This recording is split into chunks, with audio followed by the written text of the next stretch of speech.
रख लोगे नहीं रख लोगे? देखो, अन्याय करने वाले से अन्याय सहने वाला ज्यादा दोषी होता है। अगर हम इस हत्या पे चुप रहे तो कल किसी और की हत्या होगी। हम इतने कमजोर नहीं कि हमारी बोली लगा के हत्या की जाए। बोली लगा के तो जानवरों की हत्या भी नहीं होती, लेकिन उत्तर प्रदेश में बोली लगा के दलितों की हत्या हो रही है। हमें इस बात को समझना पड़ेगा। हमारी जान इतनी सस्ती हो गई है क्योंकि हमारी ताकत कम हो गई है, इसलिए अपनी ताकत बढ़ा लो, वरना आपकी जान और सस्ती होती जाएगी। क्या इस परिवार को न्याय मिलना चाहिए, नहीं मिलना चाहिए? और अगर हमारी मांगे नहीं पूरी होती तो क्या दोबारा से आप अपनी मांगों के लिए मजबूत आंदोलन करने के लिए तैयार हो? माननीय मंत्री बताओ कितने दिन तैयार किए हैं इन मांगों पे? थोड़ा सा जगह हमारे लोगों की हत्याएं की जा रही हैं, सरेआम ऐलान करके हमारे लोगों की हत्याएं की जा रही। हत्या करने के बाद लंबे समय तक न्याय तो बहुत दूर की बात है, न्याय पे चर्चा भी नहीं हो रही। मैं इसके लिए अपराधियों से ज्यादा हमारी चुप्पी को ज्यादा जरूरी मानता हूं। इसका कारण मानता हूं, जितना हम लोग चुप रहेंगे और अन्याय को सहते रहेंगे, उतना ही अन्याय हमारी तरफ बढ़ता रहेगा। आज हमने जो मांग पत्र दिया है उसमें जो आर्थिक मदद की मांग थी और नौकरी की मांग थी, वो प्रशासन के लोगों ने ऊपर शासन के लोगों को भेजने का और उस पर प्रभावी काम करने का आश्वासन दिया है। साथ साथ इनके बच्चों की पढ़ाई और इनकी मृतक की पत्नी की पेंशन और जो कंपनसेशन का पैसा अब तक नहीं पहुंचा था, उस पैसे को भी पहुंचाने का उन्होंने हमें ऑन रिकॉर्ड उसका डाटा दिखाया कि हमने इस काम को कर दिया। वो इनकी पत्नी की पेंशन के लिए भी हमसे, क्योंकि हमारा अधिकार है, तो वो इसके लिए सहमत है कि उनको पेंशन बनेगी और उनके बच्चों की, जब तक वो पढ़ाई करेंगे, उनके बच्चों की पढ़ाई होगी। जो आरोपी था, एक आरोपी जिसने सरेंडर किया था, उसके साथ 2 लोग और हैं, ये बात भी जानकारी में आई। उनमें से एक को गिरफ्तार कर लिया गया और एक अभी फरार है। उन्होंने हमें आश्वासन दिया है कि हम उस दोषी को भी जल्दी गिरफ्तार करेंगे और उनके अलावा भी कोई व्यक्ति शामिल होगा तो उसको भी गिरफ्तार करेंगे। ये बात अच्छी बात है कि आज आपने बड़े पैमाने पे अपना आक्रोश जाहिर किया है और अपने संख्या बल से शासन प्रशासन को ये सोचने के लिए मजबूर किया है कि अगर इस तरह से कानून व्यवस्था अप्रभावी रही, कानून व्यवस्था में को संभालने में, कानून को लागू कराने वाले लोग और कानून को पालन कराने वाले लोग अगर असफल रहे तो जन आक्रोश बढ़ेगा। लेकिन मेरा आपसे भी ये कहना है कि आप भी संगठित रहो, आप भी संगठित रहो। जब तक आप संगठित नहीं रहोगे और समाज को साथ लेके नहीं चलोगे, तब तक मुझे नहीं लगता कि ये हत्याएं बंद हो सकती हैं। हत्या होने के बाद वो आरोपी जेल चला जाए या उसको फांसी की सजा हो जाए, लेकिन उस परिवार का क्या, जिस परिवार से कमाने वाला चला गया है, जिस परिवार का सहारा चला गया है। ये जो माँ बाप यहाँ बैठे हैं, ये इस उम्मीद से बैठे हैं कि इनके बारे में सोचा जाए, लेकिन आप जानते हो शासन सत्ता उनकी है और उनकी शासन सत्ता में हमारे लोगों की हत्या की छूट मिली हुई है, तो हम क्या करें? मैं आपसे भी कहता हूँ, ये जो नौजवान यहाँ खड़े हैं, जब तक आप अपनी शासन सत्ता नहीं बनाओगे तब तक ये हत्याएं रुकने वाली नहीं है। आज अपनी ताकत बनाई है नगीना के जरिए, तो आपकी बात मजबूत हुई है, आपकी सुनवाई भी होने लगी है, आपकी बात का दमखम भी बढ़ा है। लेकिन ताली मत बजाओ, सुन लो, ये ताली बजाने का, नारा लगाने का समय नहीं है, क्योंकि हमने अपना भाई खोया। एक नहीं, कई भाई का एक और बहन बैठी है जिसके 3 बच्चे हैं, वो भी उम्मीद लगा के बैठी है कि भाई चंद्रशेखर आएंगे, मुझे न्याय दिलाएंगे। माननीय मंत्री जी और तमाम लोग, हमारे जिला संगठन के लोग, हमारे मंडल के लोग लगातार इस लड़ाई को लड़ रहे हैं। प्रदेश के लोग भी लगातार इसमें सहयोग कर रहे हैं। लेकिन आप ये सोचो, क्या हम इनको पूर्णतः बंद नहीं करा सकते कि हत्या हो ही नहीं, किसी बहन बेटी का अपमान हो ही नहीं, किसी गरीब को बेइज्जत किया ही नहीं जाए? क्या तार की बाड़ लगाकर लोगों की हत्याएं जो की जा रही है ये बंद हो जाए?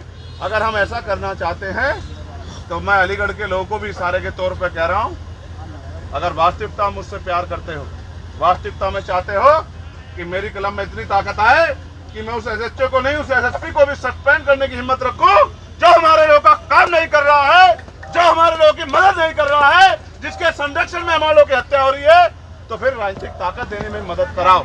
खैर का उपचुनाव आ गया है। मेरे नौजवान साथियों, आज से ही अपनी ताकत और इस बार जब खैर में उपचुनाव हो 6 महीने के अंदर, तो आजाद समाज पार्टी का मेंबर ऑफ असेंबली MLA वहां से जीत के जाना चाहिए। यही इस परिवार को सच्ची श्रद्धांजलि होगी और यही हमारी ताकत का बनने का काम यहाँ शुरू होगा। और जैसे हमारी ताकत यहाँ बनेगी, ये गुंडे घरों में घुस जाएंगे, ये गुंडे क्षेत्र छोड़ के भाग जाएंगे, ये गुंडे घरों में दुबक जाएंगे और गुंडागर्दी इनकी गुंडागर्दी हवाई हो जाएगी। ये भी आपको सम्मान से बात क्या करेंगे, लेकिन ये तभी संभव है कि जो बिजनौर के लोगों ने करके दिखाया वो अलीगढ़ के लोग भी करके दिखाएं।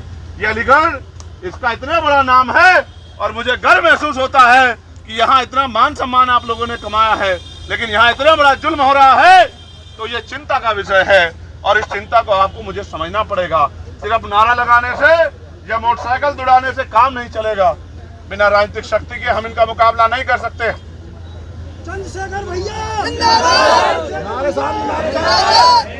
ये जो नारे लगाते हैं ये काम नहीं करना चाहते हैं, ये नारा लगा के बात को खत्म करना चाहते हैं। मगर मुझे बताओ, अगर आज मेरे हाथ में ताकत होती तो मैं इस बिटिया को यही सरकारी नौकरी की घोषणा करवा के दिखाता आप लोग। उत्तर प्रदेश में भाजपा को ताकत दे रखी है और भाजपा के लोग सत्ता में बैठे हैं और ऐसे मुख्यमंत्री बैठे हैं जिनके राज में दलितों को घर से खींच के मारा जा रहा है, पिछड़ों को कंठ लगा के मारा जा रहा है और धर्म के नाम पे मुसलमानों को जुल्म जाति का शिकार होना पड़ रहा है। कोई सुनवाई करने वाला नहीं है। आप मुझसे उम्मीद लगाते हो, मैं आपकी उम्मीद पर खरा उतरने के लिए तैयार हूँ, लेकिन जब तक आप मुझे ताकत नहीं दोगे मैं क्या करूँगा। मैं आपसे दोबारा पुनः कहता हूँ, अलीगढ़ में रहने वाले मेरे बंधुओं, मेरी माँ बहनों, अलीगढ़ के मेरे वीर नौजवान साथियों, पहरेदारों, आज से ही जाके जब तक चैन से नहीं बैठना, जब तक अलीगढ़ में आप अपनी ताकत न बना लो और ये मौका आपको 6 महीने में मिलने वाला है, उसी दिन ये एहसास हो जाएगा गुंडों को कि अब चंद्रशेखर आजाद बहुत ताकतवर होगा, अब आजाद समाज पार्टी बहुत ताकतवर होगी, अब भीम आर्मी बहुत ताकतवर होगी। इनके खिलाफ हम लोग गुंडागर्दी नहीं कर सकते हैं, उनके हौसले पस्त हो जाएंगे और जुल्म जाति बंद हो जाएगी और हमारे हाथ में इतनी ताकत भी होगी कि हम अपने लोगों के लिए अवसर भी पैदा कर सकें। लेकिन दुख की बात यह है कि संख्या इतनी होने के बाद भी हम जुल्म जाति सह रहे हैं। इसलिए मैं आपसे ये उम्मीद भी करता हूँ कि आप मेरी बात को पहरेदारी देंगे और यहाँ से जाने के बाद अपनी जिम्मेदारी खैर विधानसभा में जाके लगा के और भाईचारा बना के खैर में अपनी ताकत बनाने का संकल्प भी यहाँ लेंगे। लोगे नहीं लेंगे बताओ? ऐसे हाथ उठा के मुट्ठी बंद करके बताओ, लोगे नहीं लोगे? जो हाथ उठाएगा उसी को माना जाएगा कि वो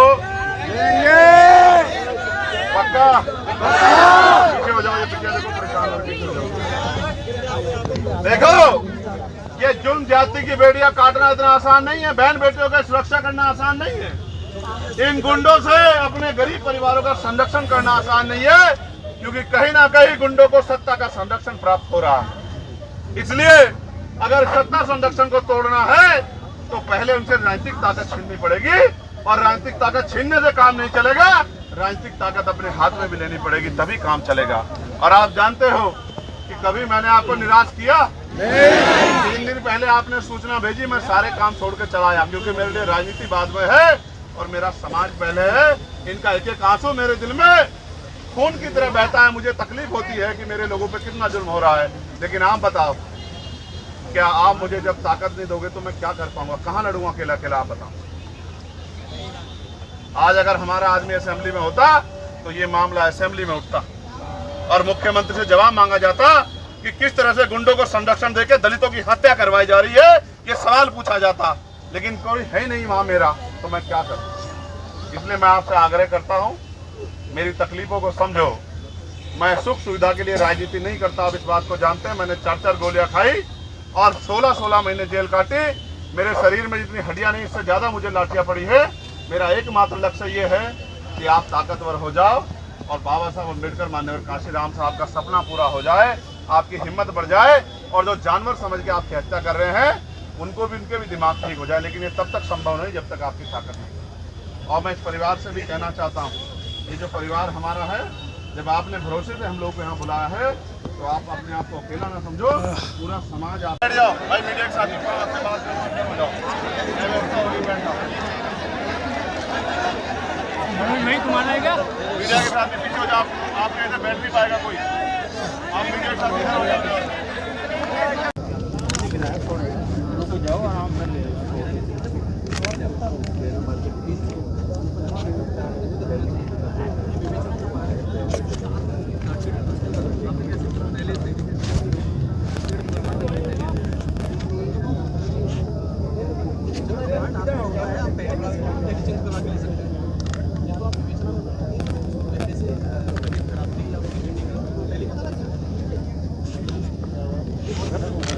पीछे करना, तू आगे बढ़ता है यार, तो आगे पीछे धक्का लगा, पीछे करना। अरे उधार से कर दो ना, 4 घंटे के टाइम में घूम जाओ उधर को।